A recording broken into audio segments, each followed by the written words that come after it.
Hi friends, welcome to Blooming Roses. தோட்டத்தை பாருங்க, அடி தோட்டம் இவ்வளோ அழகா நல்லா பூத்துட்டு பாருங்க.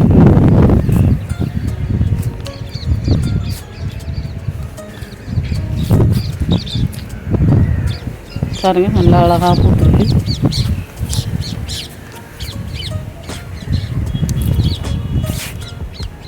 ஃப்ரெண்ட்ஸ், தோட்டத்தில் நீங்கள்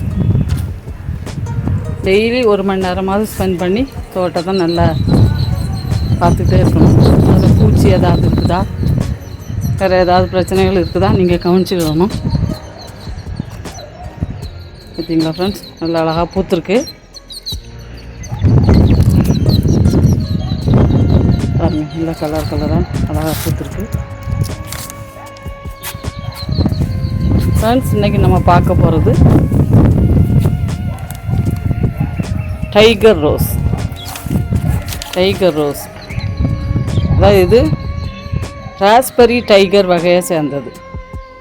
இந்தியாவில் தான் இந்த வகை ரோஜாவுக்கான பிறப்பிடம் சொல்கிறாங்க. ஆர்ச்சின்னு சொல்லுவாங்க. இது 1 மீட்டர் அளவுக்கு புதிராக வளரும். பாருங்க, நல்லா புதிராக வளர்ந்து பாருங்க. இந்த பர்பிள் கலர் பூவில் வெள்ளை புள்ளியும் சில வரிகளும் இருக்கும். அதனால தான் புளி மாதிரி இருக்கிறதுனால தான் இதுக்கு டைகர் ரோஸ்ன்னு பேர் வச்சாங்களோ என்னமோ எனக்கு தெரியலை. ஒரு வேளையில் அப்படி கூட இருக்கலாம். இது வந்து பர்பிள் கலர். இதில் இன்னும் மஞ்சள், காஃபி கலர், க்ரீம் கலர், இந்த மாதிரி கலர்லாம் இருக்குதான். நம்ம தோட்டத்தில் இந்த பர்பிள் கலரும் இந்த பாருங்கள் மஞ்சளும் பிங்க் கலரும் சேர்ந்து இது டைகர் ரோஸ் தான். இது ஒரு கலர். நம்ம தோட்டத்தில் இந்த 2 தான் இருக்குது. இதில் ஏராளமான பெட்டல்ஸ் இருக்கும். பார்த்திங்கன்னா உங்களுக்கு தெரியுது. பார்த்திங்களா, அடுக்கடுக்காக இருக்கும். அதாவது டபுள் ரோஸுன்னு கூட சொல்லலாம். அப்படியும் எல்லாம் அடுக்கடுக்காக இருக்கும். புள்ளியும் வரிகளுமா கலந்து அப்படி இருக்குது பாருங்கள். இதோட என்ன ஸ்பெஷாலிட்டினா, இதில் நல்ல ஃப்ராக்ரன்ஸ், நல்ல ஒரு வாசனை இருக்கும். வாசனை எசன்ஸ் செய்யறதுக்கு கூட இதை தான் யூஸ் பண்ணுறாங்க.